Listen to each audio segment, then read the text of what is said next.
Well, good morning and welcome to Talking Baseball Australia Live. My name is Dan Vaughn, my broadcast partner Paul Morgan, waiting in the wings. We're ready to bring you another big show here on a Friday morning, or if you're in North America, Thursday evening. Let's roll the open in 3, 2, 1. Here we go, folks. It's Talking Baseball Australia. It's baseball updates you'll really love. The MLB and ABL news you want. With Paul Morgan and Dan Vaughn. It's baseball's best mate all year round. From the batter's box to the mound. And with that, we bring in Paul Morgan, who joins us this morning in a very early morning. I don't say early, but it's early enough for him as he joins us in 3, 2, 1. Good morning to you, baseball's other best mate, my partner in crime, Mr. Morgan. How you doing this morning? Can you hear me? I see you. Do you hear me? No hear me? No hear me? No hear me? No hear me? No hear me? Odd. I see. Let me try him again. Let me bring him back down again. Paulie, jump back on again real quick because I don't think he heard me there. Bring him right back on in just a moment, but he'll be right back with us in just a second, though. Big Friday. These waves keep coming at us, okay? First off, we're Talking Baseball Australia Live. Talking Baseball Australia, it's a little venture we do. We get you the insight on the Australian Baseball League and baseball from an Australian perspective. You're probably going, well, why is this random Texas guy from America doing this? Well, I'm being joined by the man who knows the way of the world down under, Paul Morgan in Perth. And, of course, we've been broadcasting together since 2012 and a little bit of this venture we do. It's a labor of love, but we're glad you're along. Throughout the show, your questions and comments are always welcome. We will fire them off. As a matter of fact, you know what? While we're waiting for Paul, I want to put this on the screen there. If you've got something really major, you want to jump on real quick, I'll even open the green room for you. Open the green room for you guys. Let you guys jump on if that's something you want to do. I'm having a little trouble bringing Paul. Let's try him again here. I believe I got him now, though. I got you now. Do you got me now? Yeah. Oh, there we go. I I had you on the screen, and you were just kind of just. You kind of look like me most of the time, just kind of looking around. No, I couldn't. I couldn't see or hear anything in the whole thing. It said, "Thank you for joining our stream, and thanks for playing." Yeah.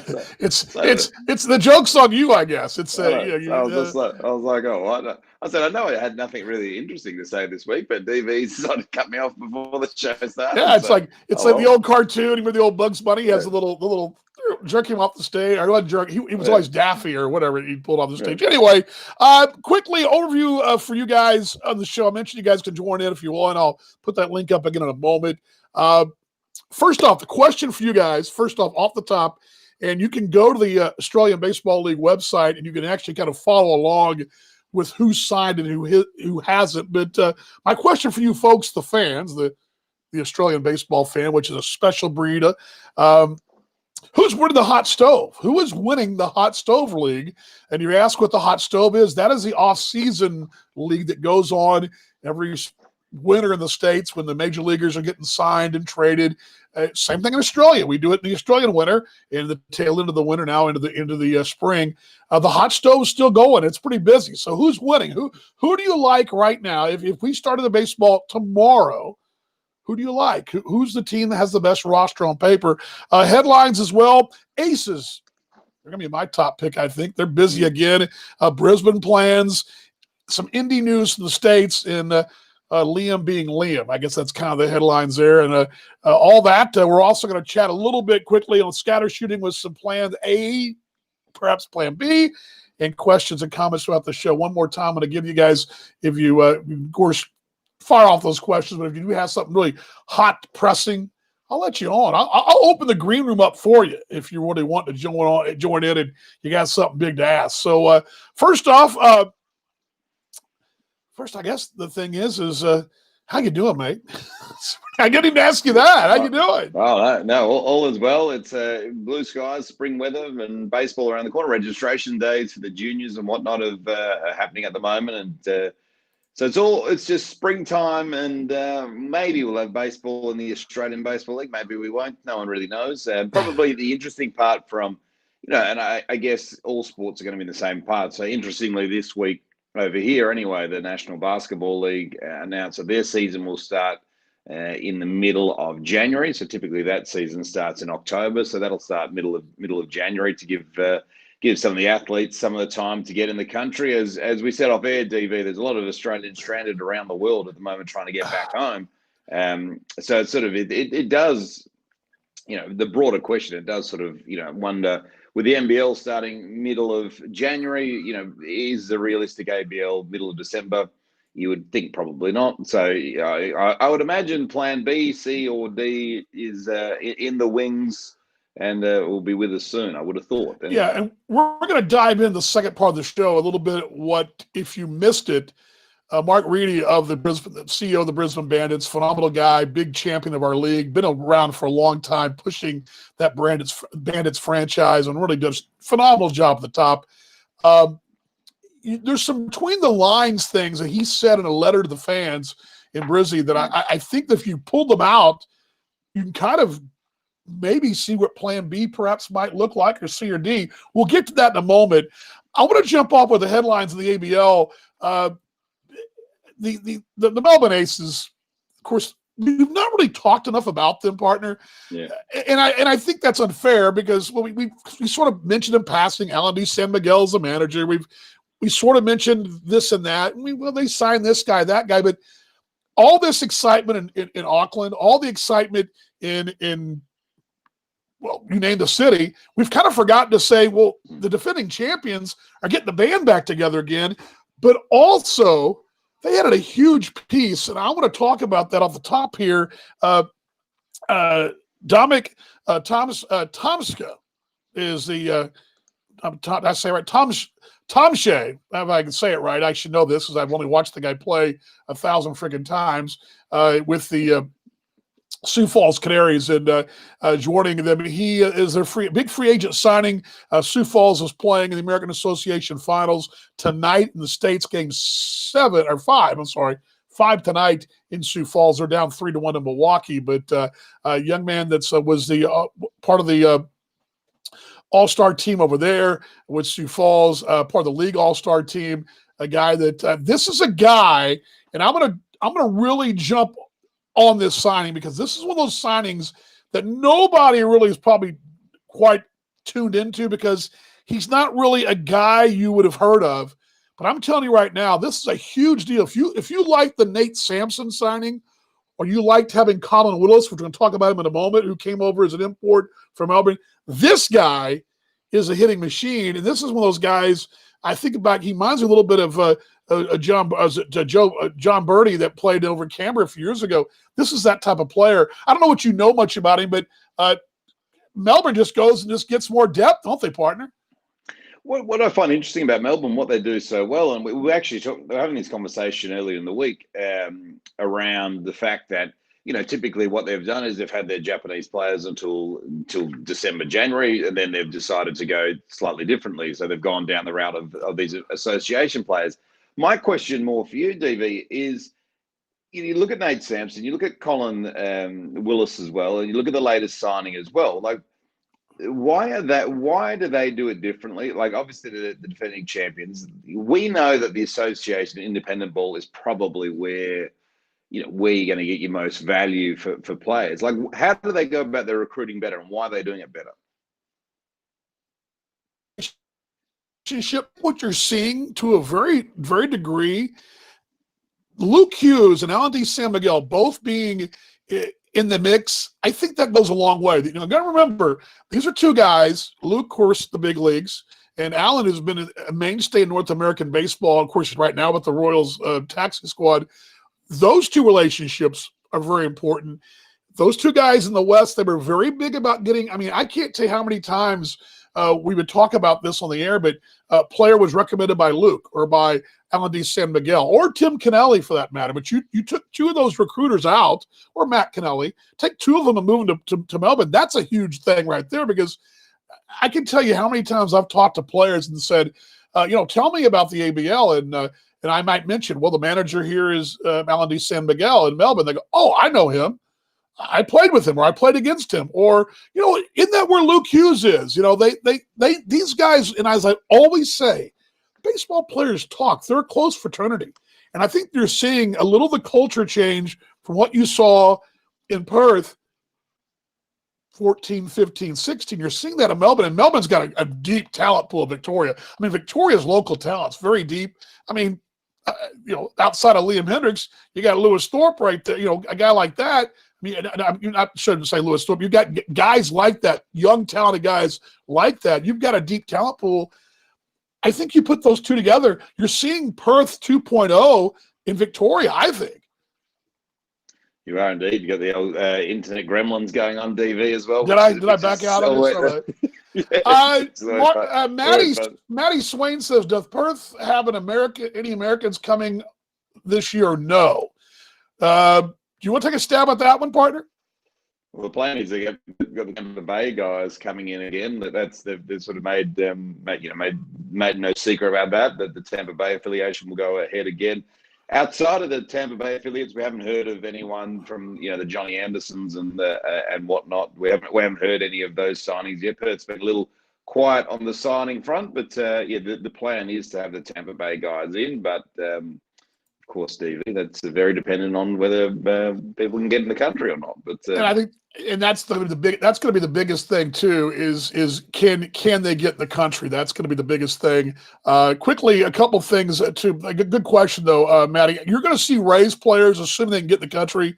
I'm going to think that you're going to obviously have to get at least one starter, perhaps two starting pitchers, perhaps a utility type guy or an outfielder, a bat.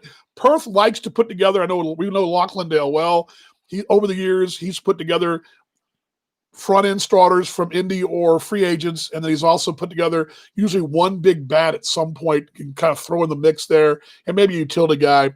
More on Dominic Thomashay is 29-year-old. He reached AAA with the White Sox as well. He's the American Association 2020 All-Star team. I put this photo up real quickly here. Just want to give you a couple things. 320, 12 doubles, 4 triples, 10 long balls this year in the American Association. He's part of a very deep lineup with Mike Hart. Former Perth Heater is playing there in Sioux Falls, but it's a loaded card. Of course, both teams are really super teams this year. He's coming down, and again, you're seeing a guy. And this is an interesting note too. I want to tie him back into Australia. He went to Iowa Western Junior College, which is the big conference that a lot of those young guys play at, like Southeastern, which is where Robbie Glendenning played back in the day before he went to Missouri. He went very much like Robbie Glendenning from that junior college in Western Iowa, not the same one, but the same conference, to Auburn University. That's in the Southeastern Conference, and that's where Big Frank went. Frank Thomas went to play baseball and football back in the day in Auburn. Tied to Australia, Ilona Singh, a 6'1" middle blocker from Brisbane, just signed a scholarship to play volleyball. She's a big up-and-comer on the Australian national team, the under 21 national team as well, maybe Olympic hopeful for Australia. She just signed with that junior college a couple of weeks ago, so a little tie into Australia where he went to college at Iowa Western. So I thought I'd throw that little back in. A little tidbit you won't get anywhere else, mate. But no, that is the tit of the tidbits. But how about it? How about that? So looking at Melbourne, what they've done, DV, answering your question from earlier. Now we've seen primarily Adelaide, Auckland, and Melbourne be the three front runners, and Sydney. Who's won it for you at the moment? I don't mean to do this with any disrespect, because I think I kind of dished. I don't want to say dished. I want to sort of say I've kind of slept on the Aces. I mean, they had the deepest team, and what I love, we talked about, they'd reloaded last year. I just kind of think we were all kind of, and I'm not for very good reason. I mean, the signings in New Zealand, the signings in Sydney are very good for the league. But you get back to the brass tacks of it, how that roster makeup goes, you got to lug what the Aces have. I mean, I have a feeling they have a deep pipeline of independent ball players, and they're going to be looking, and of course, they've over the years have brought affiliated players as well. I just like the roster makeup right now. It's going to be, as you like to say, a cracker of a season, but I still think the Aces roster right now, I take the proven track record of what they've got. And if you're Alan D. San Miguel, you got to be licking your chops going, boy, I got this club to run. Make a lineup card out.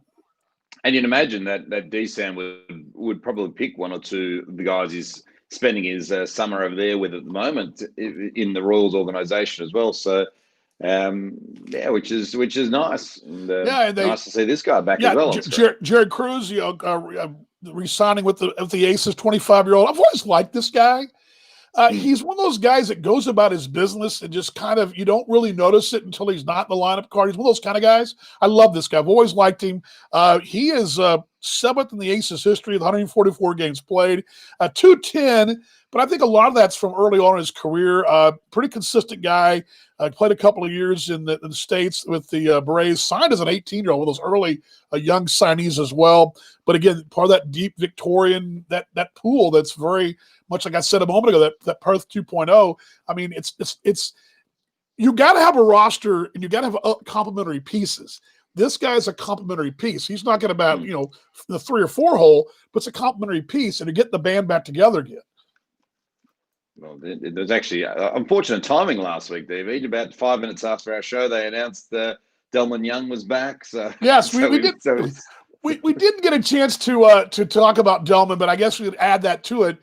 I sort of alluded to it earlier, but Delmon Young, you're going to put him right there in that middle of the lineup card, which is 3-4 hole hitter, going to be right there. But here's a guy right here from last year's American Association All-Star Game, a guy that we're really reaching out to. I think we'll get him on the show in the next couple of weeks. But Colin Willis, do you remember the conversation I had with you about him last year about November when I said to you, watch this guy. Yeah. This guy's going to be the best hitter in the league. Just watch this guy.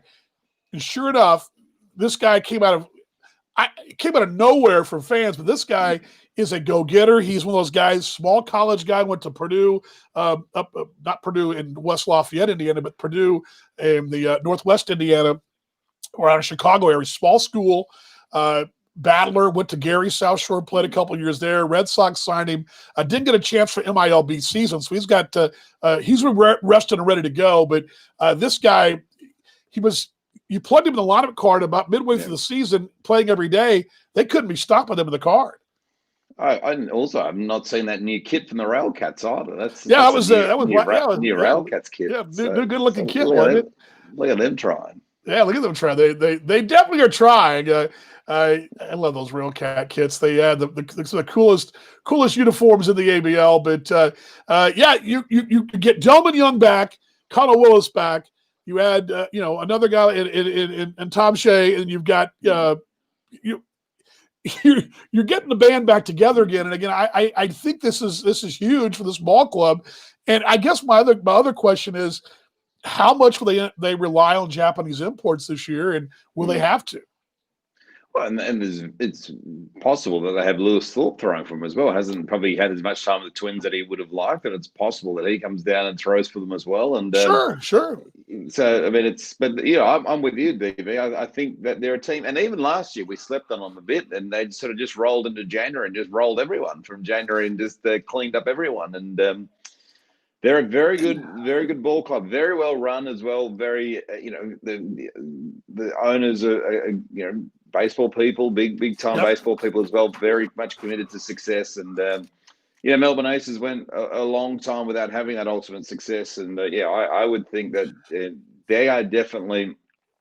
I'm with you, DV. Whilst they haven't had the Ramirez or even the big change for Dylan Unsworth or anything like that, I think they've still put together the best team so far. So it's just and they are deep, as you said, and they've got a very deep pool down there in Victoria as well. Yeah, and let me throw out Willis too, just real quickly. His numbers last year, just in case you guys missed it. 28-year-old, 520 on base, OPS 1.131, hit 427 last summer in the ABL. Really took the league by storm. Phenomenal guy, runs the base as well, plays good out, plays defensive in the outfield, also hits for power. He's a 5-tool guy and a really up and coming young man and a phenomenal young man. One thing that I will toss out too, that I mean, again, the Aces are still top dog. It's easy to say this. They're top dog till you knock them off. But when you start looking at the nuts and bolts of this thing, what they've done, and I hate to, I'm not trying to steal Perth's thunder, but what they've done, be able to reload and reshuffle the deck. And that's something we saw for the years, when the Heat needed a body, they would get somebody would show up on the shores of the West. Well, what they did last year, when they needed bodies, boom, they were able to shuffle the deck at the right time, and boom. And it's scary what they can do. And I think they're phenomenal. And one more thing before I get off them, what fans should know about the organization there, they are phenomenal. They took 2 years ago, 2018 season, or 2019 season, pardon me. Yeah, a season and a half ago. Yeah, 2019. They went on their front office went on a U.S. tour and toured affiliated ball, minor league parks. I can tell you personally, they came to Kansas City, the T-Bone Stadium. I met with them for about 4 hours. They just shadowed me around, talked to my staff, talked to our staff, kicked the tires on what our operation was. And we had a rain out that day, and we started the game. We got rained out, but they got to see how we did it. And they were doing that at every operation. They went to St. Paul. They went up to Chicagoland. They were in South Bend. They went to all these places, and they were taking notes. And not only just how to build a ball club, but the fan experience, how to treat their fans, merchandise, all that. I can tell you personally that they're making the inroads because they're making the effort as a staff. And I think that's really cool. So I think fans of Victoria, you should be very excited to have what you have in the Aces front office. So I just throw that out there for you guys. And a couple of big Aces fans on the various ABL fan sites and whatnot. I know there's some discussion yesterday. Small things, DV, but, there's merchandise ordered. It was delivered promptly. Things that they've got wrong over historically. That franchise has never really got things right over the last, certainly the first 7 years. There was always some form of a problem there. But, hats off to them. And I just, there was. I was going to come back to that point that you just mentioned, DV, because I know how much you spoke about at the time that they spent over there in the US learning the association. And the ABL at the end of the day is that level. And, you look at that team, look what they've added. They've still got Josh Tolles, still clearly, in my mind, the best reliever in the ABL. We didn't throw him out there, Josh. We love that lefty. That guy just throws strikes and gets outs. So it's just, they're done. They just continue, and I love what they've done. And I just think that's just such a if you're coming in, that's the blueprint to follow, and it is what they're doing. And it's exactly as you said, DV.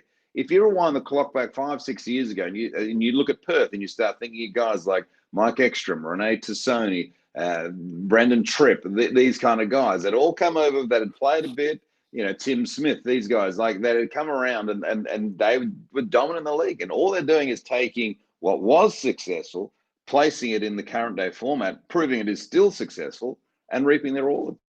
And I'll throw it again. I keep saying this. These guys talk. I mean, they talk. And it's funny because I use Tim Smith as a great example. When he played in Ottawa or Quebec, I think it was Ottawa, and he came to Gary, and I'd only met him in passing, basically in email, and he played for Perth, and I'd worked there, and I'd missed that year with the visa problem, but he was all raves about playing in Australia and being part of the Heat family, and I think you're seeing the very same thing with the Aces. And one thing to remember, the wins and losses are great. You want to win. I mean, you want to win a Claxton Shield. But you also got to win the fans by little things, the little tick boxes that you got. And you and I both know this, at the gate, how the ballpark looks, merch, food, customer service, ticket value, all the things, on-field things that you got to do.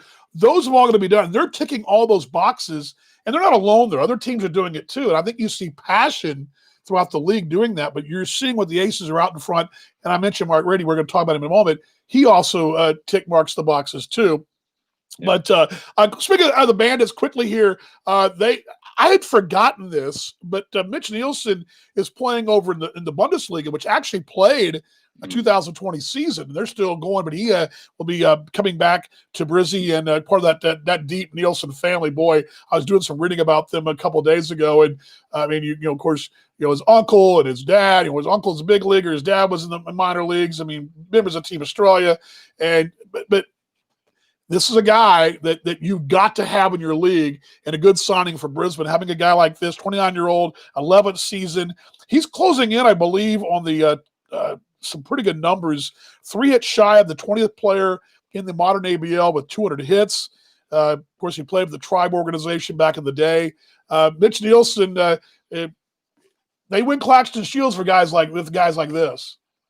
Yeah, well, he was part of that 3-time Claxton Shield Bandits. He was, key piece of it. Good to see. And again, he's just one of those guys, maybe a little bit like Darryl George at the Aces, or when you start thinking those guys, Daniel Exactly. Schmidt at the Heat, someone like that. Someone that you just like to see come back year after year. And, he is very much, he's Brisbane. You think Brisbane, he's one of the first guys you think of. So great to see him back. Let me ask you this. Your first year, let's rewind the clock, 2010-11-ish. We didn't have this quite yet because we were only in the infancy of the league, but you need these guys. You need these recognizable names that, hey, I'm in Brisbane. I know who Mitch Nielsen is. Yeah. Or you mentioned Daniel Schmidt. I mean, the big lefty.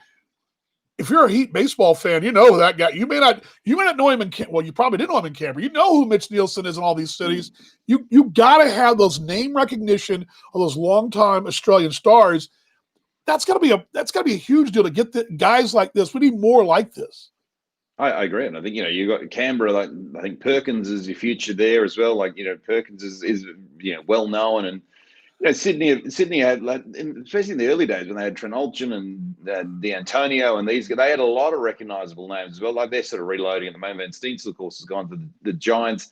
Adelaide, it was there were a bunch of guys there like Tom Bryce and these guys that were just you just knew that they were part of that organization. The Heat had plenty. When you had the Kennellys, Matt, Tim. And Josh, you had Sam, you had Luke Hughes, you had D. Sam Miguel, you had Cameron Lamb was around, Schmidt was around forever. You had all these guys that were around for a long time. And you're right though, you've got to just keep that consistency going. And as sort of quote unquote free agency happens a bit in the league at the moment, it's just nice to see these guys still staying at home and doing their bit for. And it also helps junior baseball, because that's a lot of things people don't see is they don't see the hours that they get. Even the Heat right now. I mean, we know that they haven't really announced a lot of players, but you go down to that ballpark at the moment. You got Sam Kennelly, you've got Connor Lowry, you've got these guys teaching the kids at the moment. I know Connor Lowry's doing a lot with the Heat at the moment, and the kiddos have a lot more school holiday programs and these kind of things happening, which is great. Talking Baseball Australia live. My name's Dan Vaughn. Paul Morgan with you. By the way, questions, comments, fire them away. We'd love to hear from you guys. This is the point of the show that we've kind of gone through the headlines of who signed, and I'm calling it scattership, but I'm calling it the TBA knee jerks. It's a knee jerks. We're knee jerking here, and I saw this. Mark Reddy, who is the CEO of the Brisbane Bandits, wrote a phenomenal piece. If you've not seen it, it's on their website. And I'm not going to read the entire thing here. I'm going to scan a couple of things. But if you read what he wrote, and again, we talked about Adam Dobb last week, very forthcoming guy, talking about the future of the league, passion about the league. Mark's been this kind of guy too. I remember being in the broadcast position there, and him coming by and saying hi and always dropping by. He's an ambassador for our game in Queensland. There's no doubt about it. This guy loves his Bandits. He's done a phenomenal job guiding them from the old way of doing things to where they are now. Under his leadership, they basically turned themselves into turn this thing around to a solid marketing footing, and what they've done there in Queensland.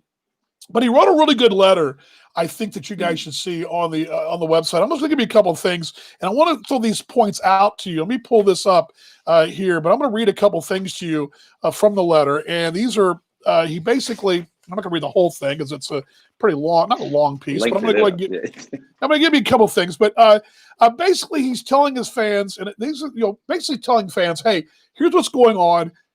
Step away from the ledge. We're going to be okay. Baseball's going to be okay. We're going to be fine. But he talks about, and this is his quote, there'll be some compromises to make sure we continue to deliver baseball because of the nature of the pandemic. We have several options and plenty of time to prepare.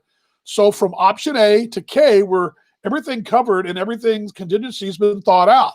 So my first little knee jerk is he's acknowledging the fact that Plan A, which is right now, when we talked about 3 or 4 weeks ago, could become Plan K pretty quickly, and they're prepared for it. So I think that was the first thing I read this whole thing.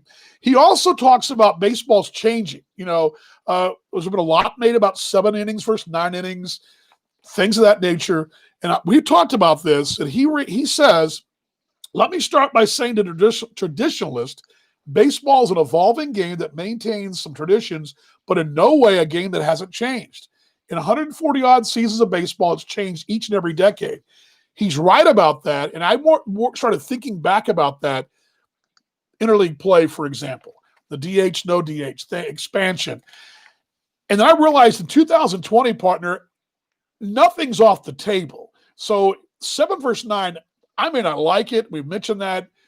But at the end of the day, we're living in unprecedented times, so nothing's off the table. And the third thing I'm going to give you, and then I'll let you kind of jump in here. He talks about the 7 versus 9 thing. The idea, and at the back end of it, he says, the entice fans and to take the burden off limited Australian pitching in the face of limited access to import players.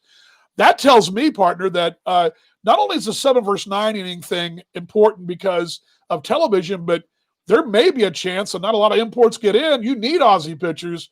Thoughts on that? I think that point is valid in terms of if import pitchers don't get in, they do have to go to 7 inning games for Aussie pitchers. If I was to read the tea leaves, DV, and this is complete hypotheticals, it sounds to me that in one of these options A to K, maybe someone's talking to a broadcast partner, maybe someone's talking about similar to New Zealand, that we're only going to get 7 innings. Maybe someone's talking about a hub, and that's kind of, I would think you would have to read the tea leaves, DV, and say one of the options on the table would be a hub that is 7 innings and it's all broadcast, and so see all of us. And that leads me to my next point he made, and I'm going to go skip down. He talks about home games, and this is Mark Reddy, the CEO and owner of the Brisbane Bandits. Great stuff, by the way, on their website. We believe the safest hub is here in Brisbane. That could mean anything from 1/3, half, or all the regular season games being played here in Brisbane hub. Now, we've already been told that there's not going to be a hub in Brisbane, but there could be a hub in Brisbane. He's telling his fans that. I think that's good news that, again, that goes back to Plan A versus K. Plan A was only Plan A. We may be now to Plan C or D. We haven't announced yet, but he's prepared for a hub in Brisbane, and he told his fans that. Doesn't even think there's even going to be a total lockdown. He believes baseball will be played there. Thoughts on that? That kind of piggybacks what you just said, but is he kind of tell the fans that, hey, stand by? Yeah, look, it could very well be a hub in. I mean, the one thing the real, I guess if you're to highlight a negative of the hub being in Auckland, outside of the fact that it'd be amazing and great, at some point, the winner of that hub and the winner of the Australian hub are going to play each other. Now, the season doesn't have enough time to have a 2-week quarantine at the back end of it. I mean, people have got to race off get into big league camps and whatnot. So that's something Adam Dobbs said that last week. Yeah, that's something. Yeah, right. So look, I mean, Brisbane Queensland have proven with the AFL, predominantly all the games are up there, which has worked, and it's worked for Queensland. But I'm not sure that. I don't know, Dave. I think a lot of it is. I think, yes, there'll be a hub in Australia. I think it makes a lot of sense to be probably in Queensland. He's clearly not going to be in Victoria. Unlikely it's going to be New South Wales. In Queensland, from the eastern states point of view, it makes the most sense. But so does Adelaide and Perth. I mean, at the end of the day, I think Perth is a safer place to be than anywhere else in the country. But tight borders again, and tight borders in Queensland as well. We know Queensland have had so many issues at the moment, like politically. I mean, they are in a political, storm, which that place is a mess as well. So I don't know, DV. I don't know. One more thing he said too, and this is really good. And you may have seen the rundown. I really love this. What I'm going to tell you guys. And one thing Mark said, Extra Baseball, he tells the fans, I'm going to read the entire paragraph. This is really big.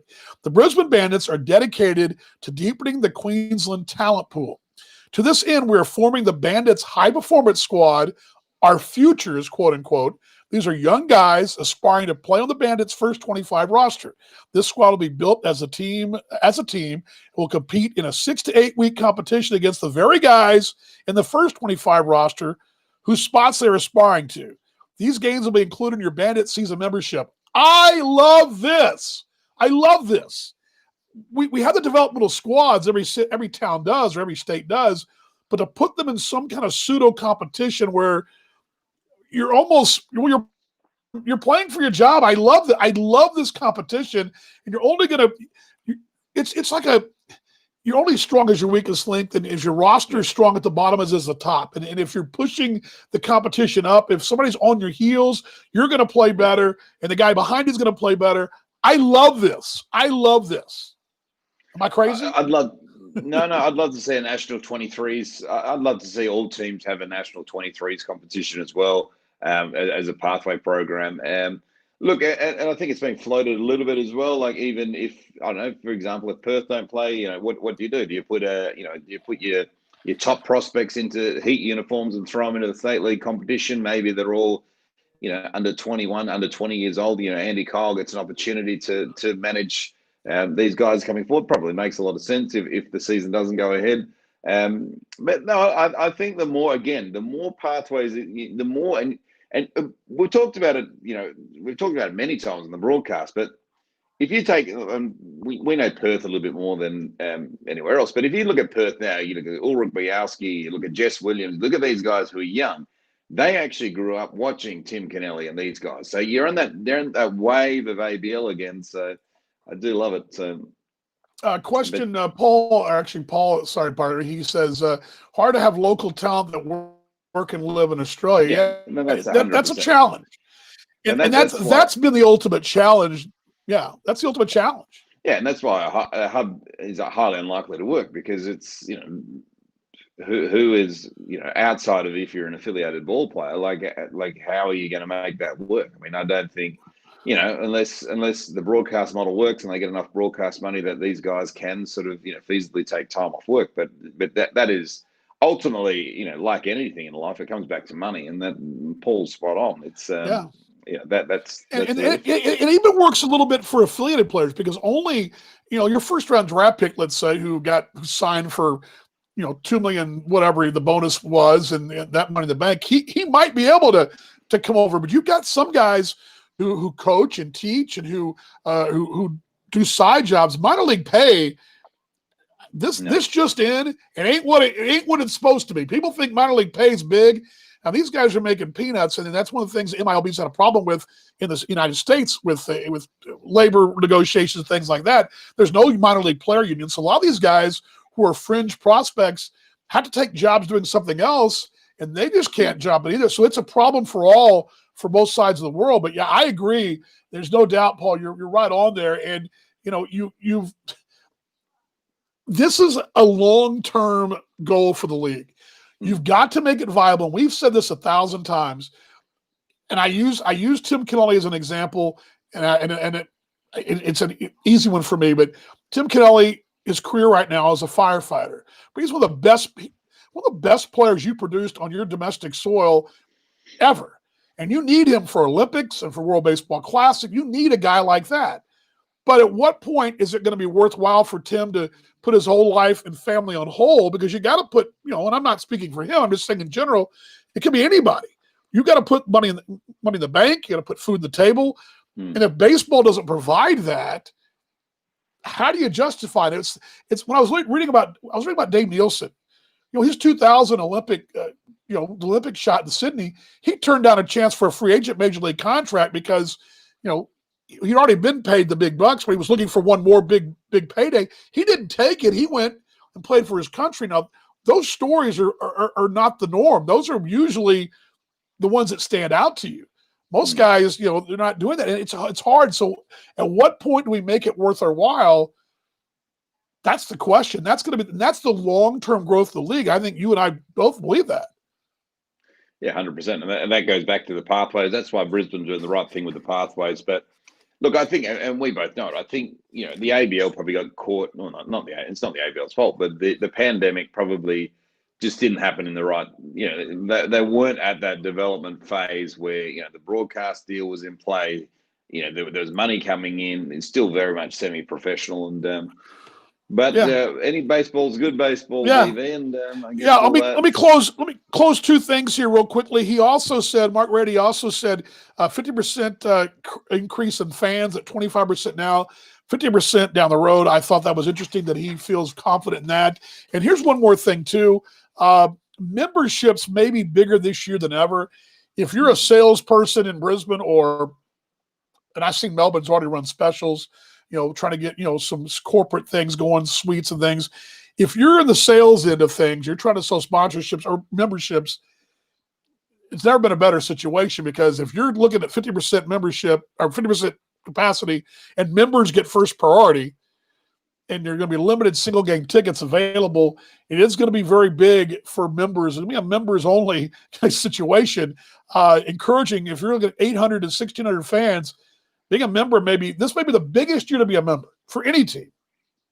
I agree. And look, it'd be interesting to see it'll be very interesting to see what teams do to make money this year. Like, I mean, if they're all playing, like, how do they go about recouping the losses? What do they do differently? Are they going to do different T-shirts, different merch opportunities, different networking things? Like, that'll be the interesting part for me. I think it'll just be because as it stands, like, it looks it doesn't look financially great for players, owners, people anywhere. But there's plenty of opportunities, DV, and I'm sure we'll have them here right on old TBA with this man every week as well.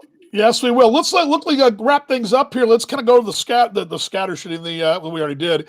Let's jump into the MLB and Indy real quickly here. Liam Hendriks, he's a closer, so there's times he pitches 4 or 5 times a week. There's times he pitches twice. One of those being this week, pitched twice. But when his longest performance, 29 pitches last night in the A's win, inning and 2/3, his longest outing of the year. 2 appearances, 2 2/3, 2 saves, 3 strikeouts. I'm going to give these numbers again, and every time I say them, they blow me away. His ERA dropped from a 1.40 to a 1.23, pardon me. 3-0 for the season, 11 saves. Here's the number that stands out to me. 3 walks. He didn't walk anybody last week in 22 innings of work. And every time I see this, the 13 saves now, I just shake my head and say, wow, this guy's something else. Yeah, we've got to get him on the show, DV, because I'd just love to know I'd love to know, what the difference is, in terms of his routine, in terms of what he's doing. But he mentioned too. Yes, go ahead. I'm sorry. Go ahead. He's just not another guy anymore. Like, he's not another guy. He's an elite player now. Like, he's an elite arm. He's top of the tree, and that's just. I know Luke Hughes. I was sort of looking through his socials, and he's saying, like, a lot of media needs to get around Liam Hendriks and around his story. And he is not, like, I mean, you're talking about a guy who's just not filling up the numbers anymore. Right. He is an elite guy and one of Oakland's, probably, if not Oakland's, most prized possession almost. If you look at the storylines in the MLB right now, player storylines, the Padres with Tatis, that's a huge story. That kid's phenomenal. But right on the heels, there are a lot of articles about Liam Hendriks. There's one in the Atlantic today. ESPN had one last week. I believe CBS Sports had one as well. The Atlantic piece was very good. Last night they were discussing him. He had never pitched in Denver. Pitched at Mile High last night against the Rockies. He had some trouble, according to the San Francisco Chronicle, that he had some trouble breathing. And if you've ever been to Denver, I don't know if you guys have ever been to Denver, but Mile High City, it is that. I can tell you right now, being at sporting events in Denver, especially if you're climbing up the stadium to the higher deck, you start to get winded. And it's a different elevation there. It's a high, the foothills of the Rockies, and you can get faint there. You can get pretty winded easily. He never pitched there. He had some issues there last night, but did get the save. But he's getting coverage, and I would say outside of Tatis, probably the other guy that's getting a lot of coverage, and I think the White Sox story is a pretty good one as well. That's kind of a good story. But in general, those are kind of the headlines you're seeing besides the COVID and the possible postseason stuff, which we're going to jump into really quickly here. Your thoughts on the MLB? I'm excited. There's going to be a World Series in Texas. Yes. Woo! Yes, baby. Yeah. Oh, wait. The Rangers aren't going to be there? No. Well, you'd think by that time you might get some fans in there. I know last week they had Kansas City Chiefs, of course, in the NFL, but I did read an article this morning that someone had COVID at the game, so not sure if they'll shut the fans down. The Browns are playing. I mean, I think the Browns may have fans going to their game. I'm not sure. I have to double. The Battle of Ohio. The Battle of Ohio, folks, coming up shortly. Yes, and that could be all she wrote for Baker Mayfield if they lose that one. But yeah, like I love the fact. I mean, that stadium, it would be the best stadium in baseball right now because it is brand new. Great that they're sort of moving to the hub. I don't know, like it. I think this, like, I'm really engaged in the NBA. I'll be honest with you. I engaged in the NHL. I felt baseball had an opportunity to do something different and still really hasn't. So, I mean, it'll be interesting to see what happens in the postseason, whether it's a little bit more exciting than what the regular season has been. Yeah, 8 teams each league, so 16 make it. Wild card begins a day for my birthday, which is 2 weeks from now, or 2 weeks from Tuesday.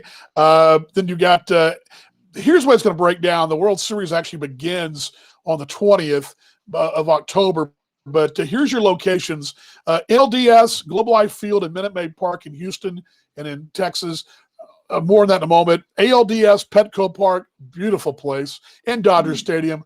Love that place. That's in the West Coast. And then the NLCS, Globe Life, and then the ALCS will be in San Diego at Petco, World Series at Globe Life.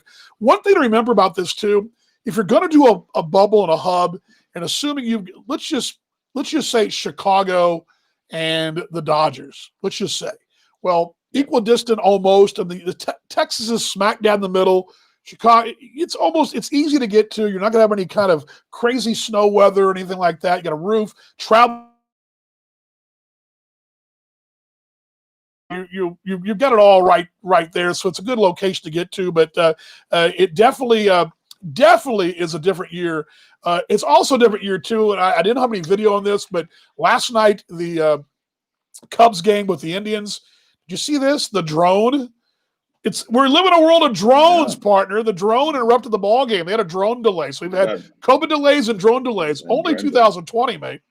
I know. Only 2000. And DV, just looking at the MLB postseason, most as you said, the Dodgers and the Padres and the Astros will have their field, and they'll probably make the postseason. The poor Rangers, though, DV, probably the only team that they're not going to make the postseason. But yeah, well, they had they did get a 1-0 win over Houston last night, but I mean, yeah, they're probably going to finish last, and oh boy, it's tough. It's tough. Over the American Association, too. I want to get this up for you guys too quickly here. American Association playoffs. I mentioned earlier. We were talking about that earlier, but their playoffs are going on tonight. They start in about 5 minutes.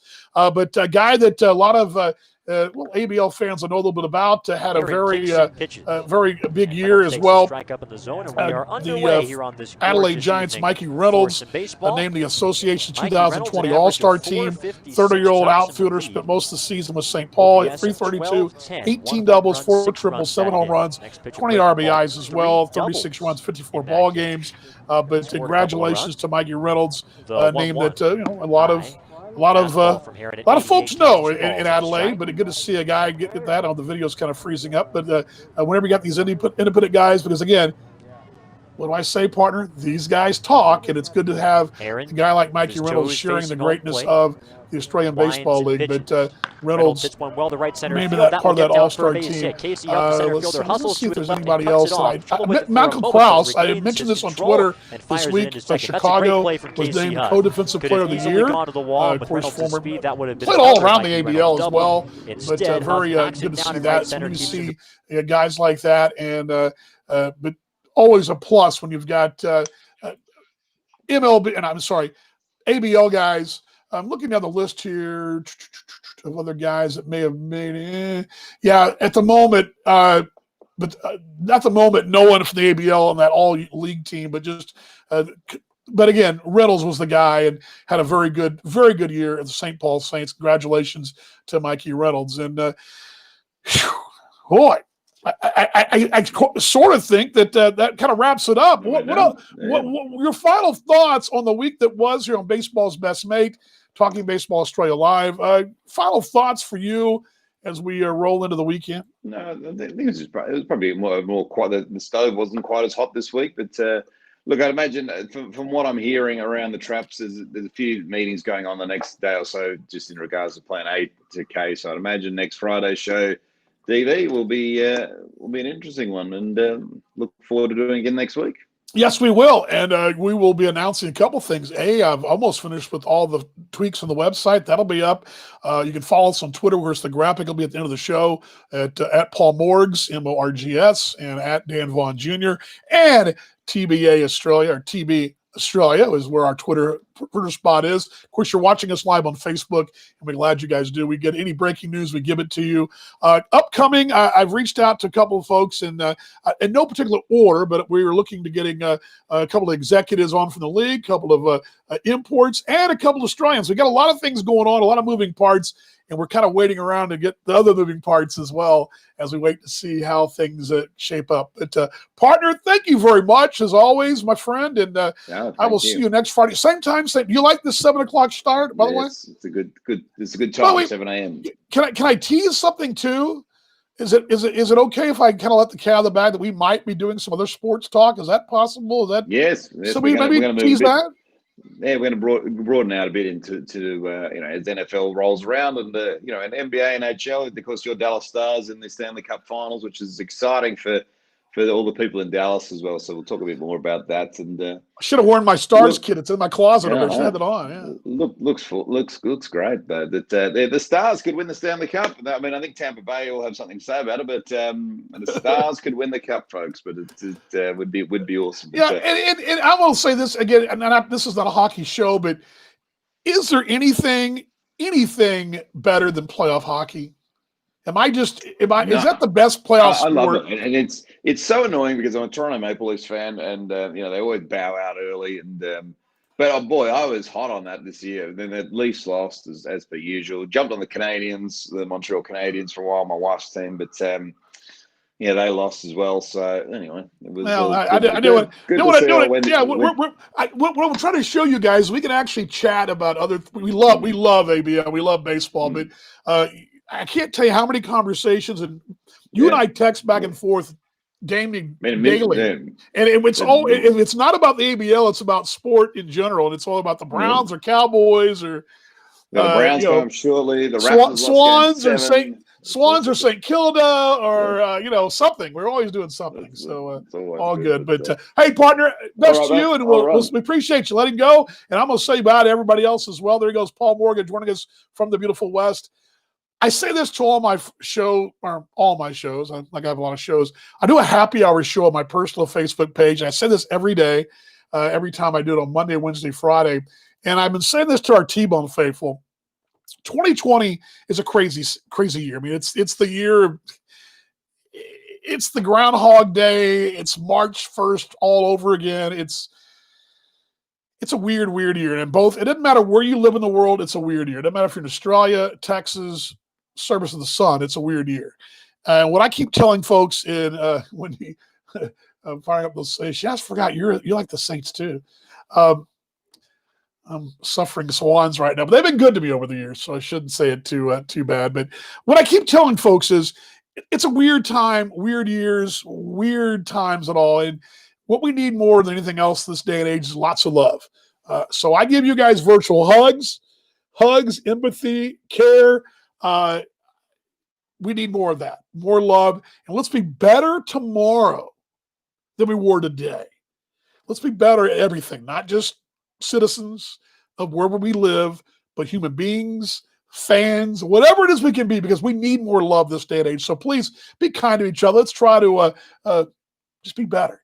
And let's be ready for when this thing sort of gets back to normal. We'll be ready to rock and roll again. But again, thanks for joining me. Thanks to Paul Morgan. Thanks to you folks for stopping by. If you drove by and said hi, great. If you stopped by and watched the whole show, great. If you're watching on replay, great. Again, your questions and comments, we loved them. Let's see here. What did she say here? Okay. Next year, so your new bow. Okay, all right. Hey, Wendy. By the way, Wendy. Real quickly, Wendy. Just before I close, I'm drinking this iced coffee made out of an espresso machine, which you turned me on to in the West a couple of years ago. So, what for an espresso? You're the first person I knew had an espresso. Thank you. Nespresso thanks you. George Clooney thanks you. The poor man's George Clooney thanks you. Okay, enough of that. Let's put that down. Let's roll the close. Again, thank you guys. Much love. We'll see you next week, same time. Again, our show is on at 7 a.m. in Western Australia. Adjust your timepiece in the West or in the country of Australia, wherever you are. You're in North America, 6 p.m. Central Daylight Time, which is Texas time, the only time there is, right? Adjust your timepiece accordingly. We'll see you guys next week on Talking Baseball Australia Live.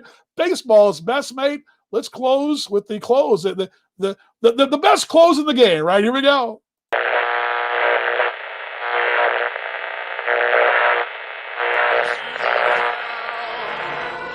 Buy me some peanuts and Cracker Jacks. I don't care if I ever get back for its root. Root for the